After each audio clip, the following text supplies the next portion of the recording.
Instagramda bu trendga aylangan xurmolar qanchalik bizning sog'lig'imizga foydali? Bu haqida hozir tushuntirib beraman.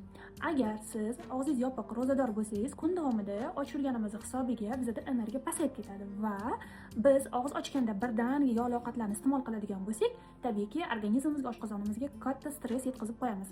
Aynan xurmo esa bu bizani stressdan qutqaradi. Chunki xurmoda tabiiy shakar bo'lganligi uchun tez energiya beradi va siz bitta xurmo yoki ikkita xurmo bilan og'iz ochadigan bo'lsangiz, sizda keskin kayfiyat ko'tariladi va oshqozoningiz asosiy taomdan oldin hazm jarayoniga tayyorlanib turishga harakat qiladi. Undan tashqari xurmo o'zini ichiga bir qancha foydali elementlarni olgan. Bulardan bittasi immunitetni ko'tarishga, yurak, buyrak, jigari mustahkamlaydi.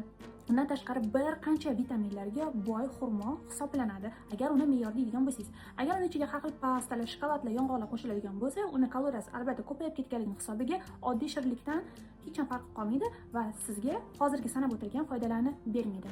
Endi aytingchi, siz og'iz ochgandan keyin bir kunda nechta xurmoni iste'mol qilasiz? Yozib qoldiring. Men esa xurmoning foyda va zarari haqida opisiyaniyada yozib qoldiraman.